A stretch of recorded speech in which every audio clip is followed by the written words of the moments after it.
ओम विष्णु कृष्ण पृष्ठाय भूतले श्रीमते भक्ति वेदांत स्वामी निति नामिने नमस्ते सारस्वते देवे गौरवाणी प्रचारिणे निर्विशेष शून्यवादी पाश्चात्य देश तारिणे। जय श्री कृष्ण चैतन्य प्रभु नित्यानंद श्री अद्वैत गदाधर श्रीवासादि गौर भक्त वृंद। हरे कृष्णा कृष्णा कृष्णा हरे हरे, हरे राम राम राम हरे हरे। हरे कृष्णा। नई दिल्ली वीरान में अकेले रोदन करते हुए हम सुन रहे हैं Srila Prabhupada Lilamrita bedtime story में। फरवरी 1956 में जब अमेरिका में नागरिक अधिकारों के लिए, मानव अधिकारों के लिए जब संघर्ष चल रहा था, तब जब ख्रुश्चेव और आइजनहावर हथियारों की दौड़ पर खुलकर खेद प्रकट कर रहे थे और परमाणविक निशस्त्रीकरण वार्ताओं में अपने दांव पेच पे लगे थे, जब ईरान के शाह दिल्ली की यात्रा पर आए थे, उस समय दुनिया में अलग खलबली थी, विश्व युद्ध की। ऐसी खलबली में अभय बैक टू गॉडहेड का प्रकाशन करना चाह रहे थे। अभय जानते थे मूल परेशानी क्या है, और उस परेशानी से अलग हो। अभय को उस परेशानी, जो वर्तमान परिस्थिति थी, भौतिक परिस्थिति थी, उस परेशानियों से बाहर आकर अभय बैक टू गॉडहेड का प्रकाशन करना चाहते थे, क्योंकि यही कृष्ण भावनामृत ज्ञान लोगों को सुखी बना सकती थी। जाड़े की, ठंड की असुविधाओं के साथ प्रभुपाद के पास कोई बहुत अच्छा जैकेट नहीं था कि दिल्ली के उस ठंड को प्रभुपाद झेल सके। लेकिन फिर भी वे बूढ़े व्यक्ति, जिनके रूम में न तो हीटर था, न ही ओढ़ने के लिए प्रॉपर कपड़े थे, लेकिन उसके बाद भी वे बैक टू गॉड हेड के प्रकाशन के लिए तटस्थ थे, पूरी तरह दृढ़ता के साथ उस प्रकाशन को करने में लगे हुए थे। पैसे बचाने के लिए वे पैदल चलते, रिक्शा नहीं लेते थे। केवल जब वे कागज के व्यापारी से कागज मुद्रक को देने जाते, तब किराए का रिक्शा लेते। उनके पास चादर नहीं थी, केवल हल्की फुल्की सूती जैकेट थी, और वे रबर के जूते पहनते थे। वे एक सूती कंटोप धारण करते थे, जिसे वे अपनी ठोड़ी के नीचे बांध लेते थे, जिससे उनके कान ढक जाते थे, और जाड़े की 40 डिग्री ठंडक से शीतकालीन प्रातः को कभी कभी तेज चलने वाले जोरदार हवा के झोंकों से उनकी रक्षा होती थी। एक टोपी में वे अपना जीवन गुजार रहे थे। कुमार जैन बताते हैं, मेरे मन में पहली धारणा यह हुई कि वे बहुत सीधे और सच्चे व्यक्ति हैं। जिस हालत में वे मेरे पास आते, उससे उन पर मुझे दया भी आती। मुझे मालूम था कि उनके पास 25 पैसे भी न होते। सारा रास्ता पैदल चलकर वे मेरे यहाँ आते, बिना कुछ खाए पिए। वे सवेरे प्रेस पहुंच जाते। मैं पूछता, स्वामी जी, क्या आज सवेरे आपने कुछ खाया है? वे कहते, नहीं नहीं श्रीमान जैन, प्रूफ देखने थे, इसलिए मैं जल्दी आ गया, मैं खा नहीं पाया। अभय का संघर्ष चल रहा था।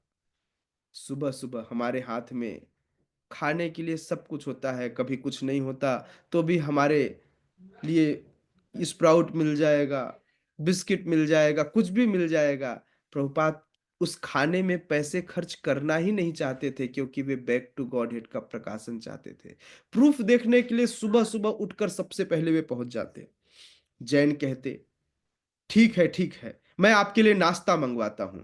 और जैन जी दयावश नाश्ता मंगवाते, तब वे बैठकर खाते, और खाते ही काम में लग जाते। प्रूफ पढ़ने का काम, एक एक अक्षर, सारा काम वे स्वयं से करते।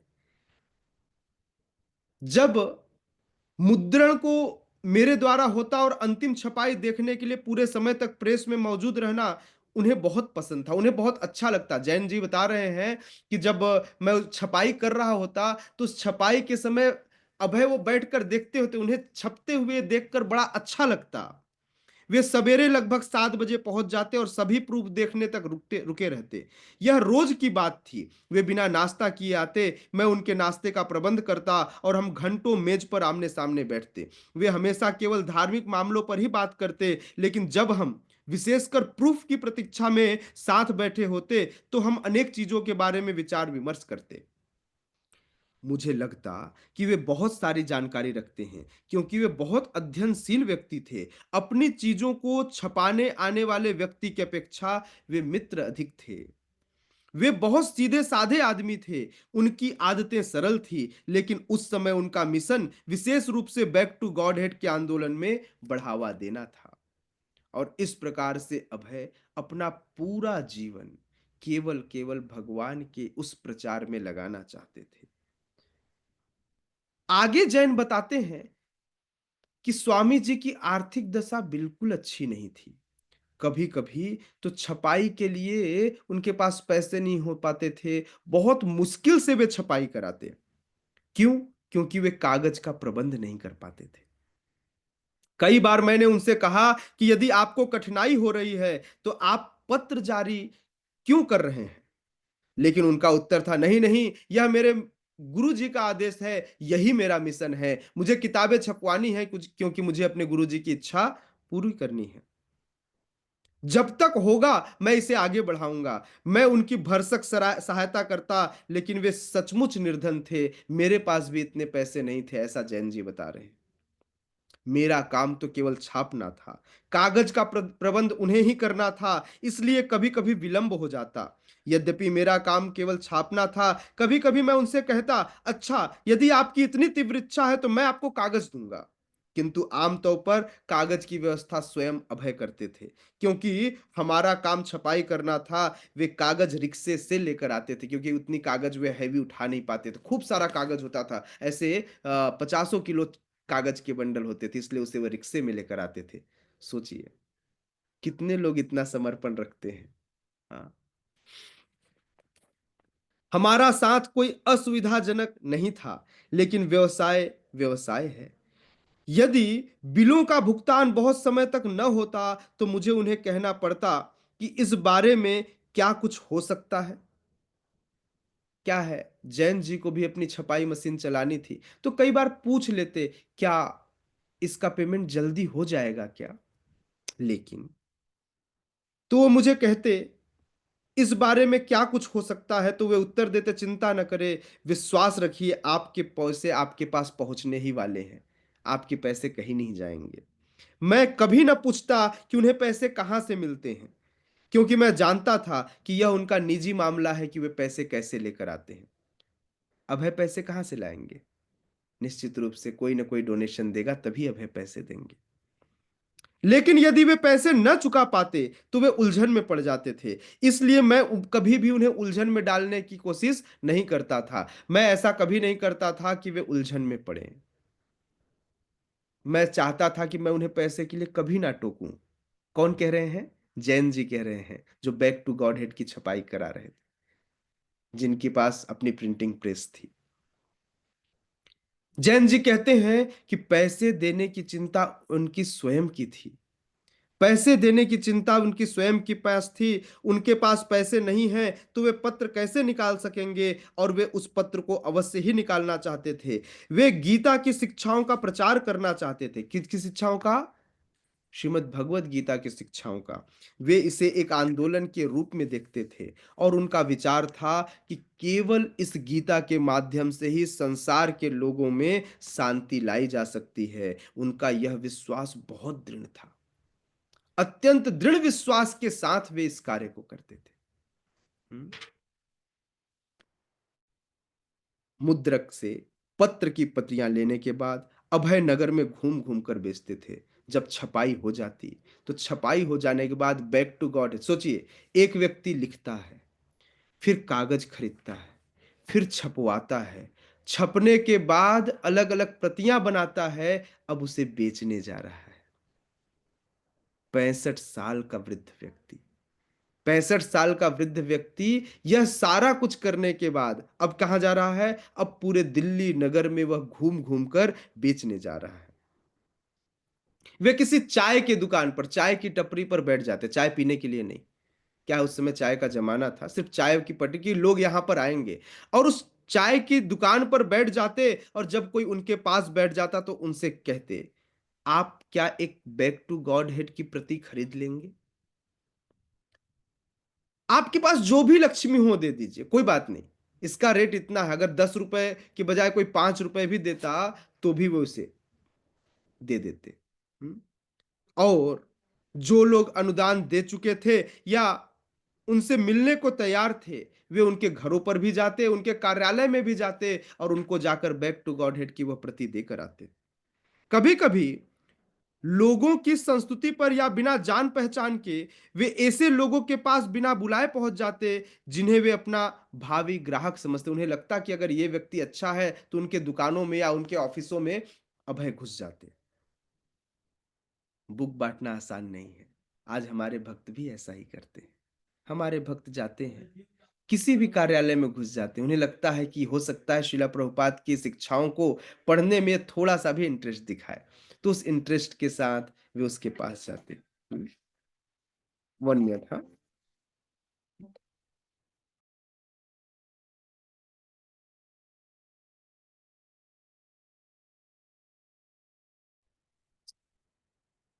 कुछ कॉल अवॉइड नहीं किए जा सकते जब आपके कोई प्रिय आपको फ़ोन करे और आपको लगे कि बातें ज़रूरी हो, तो उसे कभी भी इग्नोर नहीं करना चाहिए। हो सकता है कुछ इमरजेंसी हो। तो इसलिए कभी आवश्यक चीज़ों को आगे बढ़ाने के लिए बात भी करनी होती है। प्रभुपाद भी किसी को इग्नोर नहीं करते थे। अगर उन्हें लगता था कि ये आवश्यक है, तो वह उसे अवश्य करते थे। मैं आपको बता रहा था कि आज भी जब हमारे भक्त प्रचार करने जाते हैं, तो बिल्कुल इसी तरह उन्हें लगता है कि कैसे प्रभुपाद की शिक्षाओं को पहुँचाया जाए। तो लोगों तक पहुँचाने के लिए वे क्या करते, वे सभी के पास जाते। किसी भी तरह से जो भी उनसे मिलने को तैयार होता, वे उन्हें समझाने का प्रयास करते, बताने का प्रयास करते, क्या आप इस बैक टू गॉडहेड की एक प्रति लेंगे? और इस प्रकार से प्रचार में लग जाते। हुँ। प्रायः डोनेशन करने वाले उनकी सच्ची रुचि और प्रेम के कारण न मिलते, जितना आभारवश हिंदू धर्म की शुद्ध परंपरा के अनुसार किसी साधु का स्वागत करना, उससे पत्र खरीदना और यहाँ तक कि उसके भले के विषय में सोचने वे जरूरी समझते, न कि उनका पत्र पढ़ना जरूरी समझते। उन्हें लगता सिर्फ पत्र पढ़ने के लिए उनसे नहीं मिलते थे, उन्हें लगता कि साधु का सम्मान करना चाहिए, साधु आया है ना, उसे बैठाओ, उसे कुछ अनुदान दो। कई बार लोग पिछली बार की ही बैक टू गॉडहेड को अभी तक खोल के नहीं पढ़े होते। आज भी लोग ऐसा ही करते हैं, हाँ। हम रोड में जाते हैं, लोगों को हम भगवत गीता देते हैं, लोगों का भगवत गीता अगली बार बोलो फिर से भगवत गीता ले लो, तो ऐसे दिखाते हैं मेरे पास भगवत गीता, अभी तक उसकी पन्नी भी नहीं उतरी होती। मतलब साल भर बीत गए, बोले पिछले साल मैंने लिया था, अभी तक पन्नी में वैसा का वैसा ही भगवत गीता पैक था। है ना? तो आजकल के लोगों की स्थिति ऐसी ही है ना? एक बार एक बार की बात है, अभय एक धनी व्यक्ति के घर पहुंचे। अचानक ही धनी व्यक्ति अपने ऊपर से उतर कर नीचे आया और चिल्लाने लगा, तुम यहां क्यों आए हो? तुम जैसे लोगों की यहां पर कोई जरूरत नहीं है, निकलो यहां से। आज भी भक्तों के साथ ऐसे व्यवहार हुआ करते। अब सोचिए बुक डिस्ट्रीब्यूशन कितना मुश्किल है। बैक टू गॉड हेड बेचते समय अभय को जो इस प्रकार के विरोध का सामना करना पड़ता, कभी कभी कुछ लोग शिष्टता से कहते और कुछ लोग तो बड़ी अशिष्टता के साथ, अभद्रता के साथ व्यवहार करते। उनकी अनुक्रिया में उन्होंने मार्च 16 के अंक के लिए एक लेख लिखा।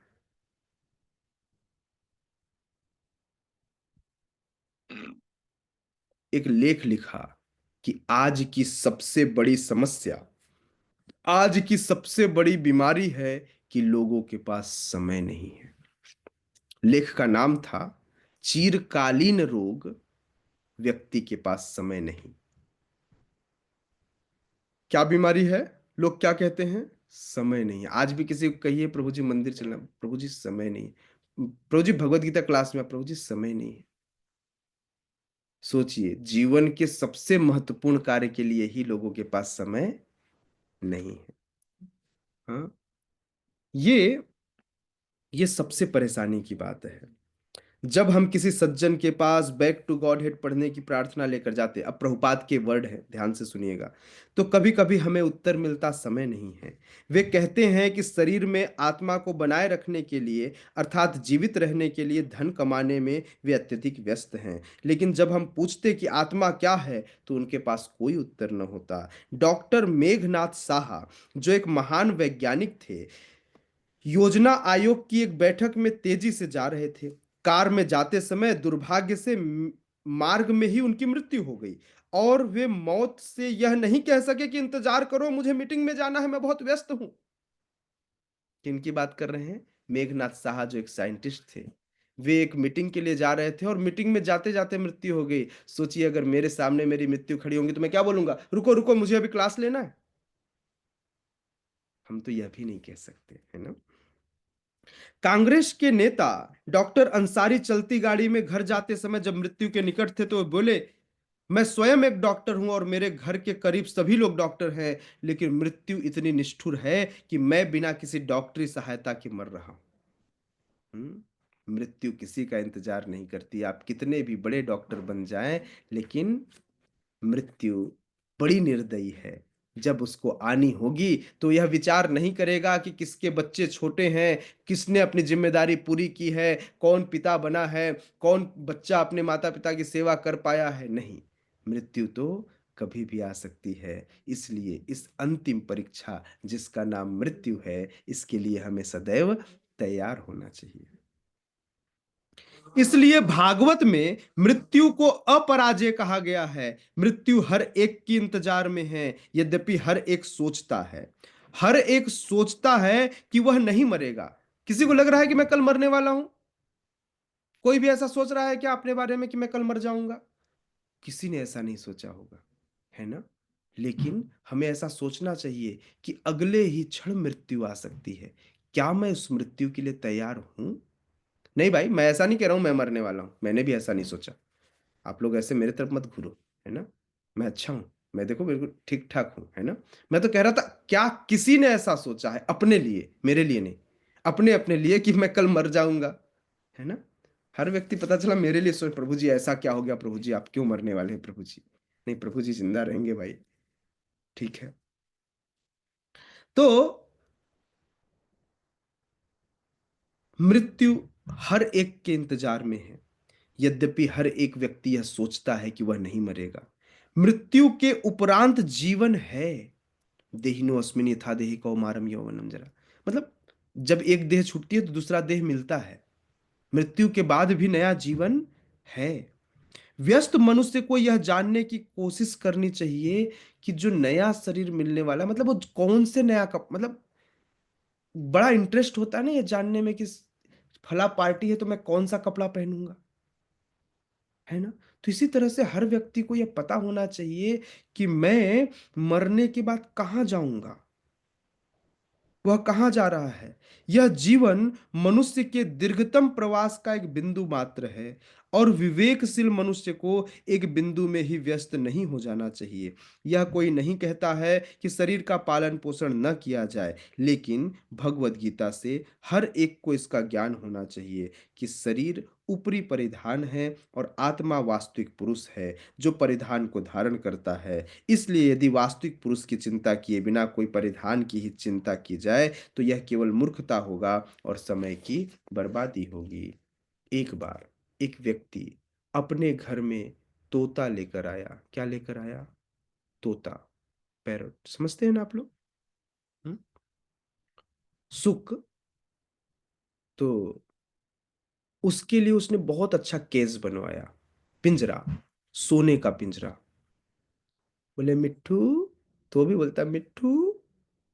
बातें होती, बहुत अच्छे से बातें होती, रोज आता। जब वो आता तो मिट्ठू खूब चिल्लाता। वो आता, देखा कितना सुंदर पिंजरा है, और पिंजरे को बाहर से साफ करता और फिर चला जाता। तोता चिल्लाता आता, मिट्ठू मिट्ठू मिट्ठू, यही सीखा था उसने, यही चिल्लाता और इस तरह कै कै कै कै की आवाज करता, अलग तरह की, जैसे मिट्ठू आवाज निकालता है। एक दिन, दो दिन, बोले हाँ तुमको पिंजरा अच्छा नहीं लग रहा है, ठीक है, और अच्छे पिंजरे को साफ करता, पिंजरे में फिर एक लटकन लगा दिया, एक फूल लटका दिया और कर दिया। फिर दूसरे दिन आया, फिर चिल्लाया, तीसरे दिन थोड़ी आवाज कम हुई और चौथे दिन वह मर गया। हम्म? यही स्थिति हम सबकी है। हम सब अपने बाहरी परिवेश अर्थात इस शरीर के पालन में लगे हैं। एक स्थिति ऐसी हुई क्योंकि हमने अपने शरीर का पालन तो करना चालू रखा है, पिंजरे को तो हम साफ कर रहे हैं, लेकिन जो अंदर तोता बैठा है, जो आत्मा है, उसका भोजन हम उसे नहीं दे रहे। अगर हम यह भोजन उसे नहीं देंगे तो क्या होगा? एक समय के बाद, एक समय के बाद यह तोता मर जाएगा, अर्थात आप आत्महंता हो जाएंगे। क्या हो जाएंगे?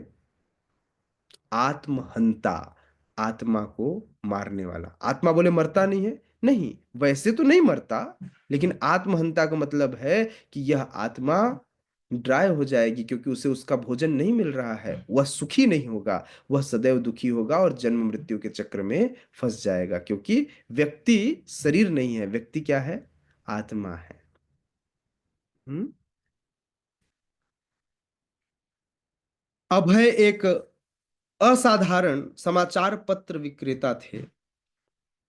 अपने समाचार पत्र बेचते थे। बैक टू गॉडहेड एक तरह का समाचार पत्र ही था, जो लोगों के जीवन में सही सही उद्देश्य वाली समाचार न्यूज सुनाता था। वे सड़क पर चिल्लाकर या किसी अड्डे पर बैठकर अपना पत्र नहीं बेचते थे। वे शांतिपूर्ण ढंग से लोगों के पास जाते। जब लोग चाय पी रहे होते, तो सबको पता है चाय की चुस्कियां लेने में 2-3 मिनट तो लगता ही है, मतलब मैं कहता रहूंगा तो चाय छोड़ के नहीं भागेगा। और चाय जिसमें मिलती है वो दुकान के कप में मिलती है, मतलब दुकानदार से दूर भी नहीं जाएगा। देखो पकोड़े रहते तो पकोड़े क्या करता?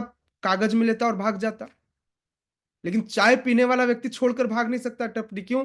क्योंकि टपरी की गिलास है उसके पास, और चाय पीने में गरम गरम कम से कम 2-3 मिनट तो लगेंगे। तो अभय के पास इतना बुद्धि था कि अभय विशेषकर जो चाय पीने वाले लोग थे, उन लोगों के पास जाते और बड़े शांतिपूर्ण ढंग से अपने बैक टू गॉड हेड की प्रतियों का प्रचार करते। बगल की गड्डी से अपनी पत्रिका की एक प्रति निकाल कर वे सामने रख देते, जो एक साधारण लघु पत्र प्रतीत होता, जिसमें बड़ी काली सुर्खियों में मुख्य पृष्ठ पर छपा होता। कुछ शीर्षक हैं, कुछ टॉपिक्स हैं, नाम हैं, सुनाता हूं। लिखा होता, मनुष्य जाति में सबसे तुच्छ, सामाजिक बोध के अंतर्गत दार्शनिक समस्याएं, मतलब समाज के अंदर कौन कौन सी अभी समस्याएं हैं, मानव जीवन का सबसे बड़ा दुख, राष्ट्रीयता की वास्तविक चेतना क्या है, किसको कहना चाहिए कि ये सही में ये व्यक्ति नेशनलिस्ट है, मतलब किस तरह की चेतना, किस तरह का कॉन्सियसनेस होना चाहिए अगर कोई व्यक्ति अपने आप को कहता है कि मैं देशभक्त हूं। हाँ, इस तरह से कई सारे ऐसे पॉइंट लिखे होते। देखने में कोई नहीं कह सकता था कि बैक टू गॉड है कि एक साधारण पत्र नहीं है। सबको लगता है साधारण पत्र है। इसके पहले कि वे कहते समय नहीं है, अभय कुछ कह देने की कोशिश करते ताकि किसी तरह पत्र खरीदने पर राजी हो जाए। वे सामने वाले के मुंह से यह नहीं सुनना चाहते थे कि नहीं मेरे पास समय नहीं है। वो कुछ कहता उससे पहले ही अभय बड़े शानदार ढंग से इसका प्रस्तुतिकरण करते। हम्म? अपने आध्यात्मिक गुरु की ओर से और वैष्णव अधिकारियों की वे ओर से वे समाचार पत्र विक्रेता की भूमिका प्रसन्नता के साथ और आमंत्रण पूर्ण भाव से पूरी कर रहे थे। उन्हें दुख नहीं होता था। वो लोगों के पास जाते और बड़े खुशी से इसका प्रचार करते। हाँ, जब प्रचार करने जाते तो बार बार अपने गुरु महाराज को याद करते हैं कि यदि आप चाहें तो आप किसी को भी प्रचार कर सकते हैं, कृपया आप इन्हें स्वीकृति दें ताकि ये आपके इस ज्ञान को पढ़ सकें, क्योंकि वे अपने गुरु की ही सहायता कर रहे थे, गुरु के ही ज्ञान को वे वितरित कर रहे थे। इस प्रकार वे भगवान चैतन्य की कृपा का प्रसार कर रहे थे। एक सहज प्राप्य पत्र के रूप में वे वेदों के सत्य का वितरण कर रहे थे। घोर गरीबी के होते हुए भी अपने संदेश को लोगों तक पहुंचाने की अत्यावश्यकता के बावजूद अभय के लेखों में तीखापन, कटुता या कट्टरता कभी न होती। वे इस आशा से लिखते थे कि उनके पाठक विवेकपूर्ण विचार सुनने और सत्य को स्वीकार करने को सदैव तैयार हैं। बहुत कटु शब्द न लिखते, विशेषकर ऐसे सत्य को जो तर्कपूर्ण ढंग से प्रस्तुत किया गया हो। वे सभी में लॉजिक्स देते, बिना लॉजिक की कोई बात न कहते, हर चीज में लॉजिक बताते। विशेषकर विशेषकर वैदिक साहित्यों के जो समर्थन थे उसमें। यद्यपि दिल्ली की सड़कों में घूमने का अनुभव से ये मालूम हो गया था कि लोग उथले और विभ्रांत हैं और आत्मबोध में वे रुचि नहीं रखते थे, तो भी वे जानते थे कि अधिकतर लोग जीवन की किसी न किसी अवस्था में दर्शन के गंभीर मसलों पर विचार अवश्य करते हैं। क्या भगवान का अस्तित्व है, क्या वह व्यक्ति है, दुख क्यों है, आदि आदि। आज भी लोगों के पास प्रश्न है, यदि भगवान है तो इतने सारे लोगों को दुख क्यों, लोग परेशान क्यों हो रहे हैं। आज भी लोग ऐसे ही प्रश्न करते हैं। प्रभुपाद मतलब, याद रखिएगा, लोग बदल जाएंगे, व्यक्तित्व बदल जाएगा समाज का, और लेकिन परेशानी वही रहेगी। पहले भी प्रश्न यही था, दुख क्यों, क्योंकि मटेरियल वर्ल्ड है, यहां तो दुख होगा। जन्म के समय भी दुख होता है, मृत्यु के समय भी दुख होता है, जीवन यापन करने में भी दुख होता है। जिस तरह से दुख क्यों, यह प्रश्न हमेशा बना रहेगा। 1956 में अमेरिका के विदेश मंत्री डलेस भारत आए थे, और उसके कुछ दिन बाद भारत के जो रिटायर्ड, या भारत के जो भूतपूर्व, पास्ट में जो रहे जनरल लॉर्ड माउंटबेटन आए थे। हवाई अड्डे पर हजारों ने उनका स्वागत किया। उस समय होली का त्योहार था, बसंत ऋतु चल रही थी, जब बच्चे आने जाने वाले सभी लोगों पर रंग डालते थे। प्रधानमंत्री नेहरू दिल्ली की गंदी बस्तियां देखने गए और उन्होंने उनकी व्यापक दशा पर क्षोभ प्रकट किया। उन्होंने भारत द्वारा अणु शक्ति के विकास का इरादा घोषित किया और उनके शांतिपूर्ण उपयोग पर बल दिया। वातावरण में गर्मी आई, हिंदुस्तान और पाकिस्तान के बीच सीमा पर संघर्ष आरंभ हुआ, दिल्ली के रेल कर्मियों ने हड़ताल की। इस बीच भी अभय का यह बैक टू गॉड हेड का प्रचार जारी रहा। देखिए, एक तरफ देश दूसरी स्थिति में, लेकिन अभय जानते थे कि पहले इंसान को इंसान बनाना पड़ेगा, तभी जाकर इस शांति का स्थापना हम कर पाएंगे। इस प्रकार से अभय प्रयास करने लगे। हम्म? किसी तरह उन्होंने आर्थिक कठिनाइयों को पार किया और पुनः छपाई का काम पूरा किया। 20 मई को छठा अंक, छठवीं बार फिर से बैक टू गॉडहेड छपा, और मुख्य पृष्ठ पर एक सूचना छपी। सूचना क्या है, सुनाता हूं क्या लिखा। छठवें अंक पर बैक टू गॉड हेड। ये back to godhead ISKCON से पहले की, अभी की बैक टू गॉड हेड नहीं है, अभी तो इस्कॉन बना भी नहीं है ना। पहले क्या लिखते हैं, एक सिद्धांत के नाम पर उन्होंने एक सूचना लिखी। कृपया बैक टू गॉड हेड पढ़ें और अपने व्यक्तित्व के गहरे आयामों को पुनर्जीवित करें।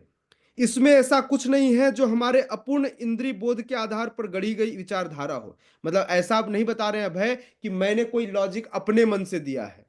इसमें जो कुछ भी लिखा है वह यथार्थ है, पूर्ण है, इसमें कोई चेंजेस नहीं है। मैंने कुछ भी, ऐसा नहीं कि ये मेरा मत है, इसमें कोई भी मत अभय का नहीं है ना। यह बैक टू गॉडहेड महामुनियों के संदेशों से भरा है।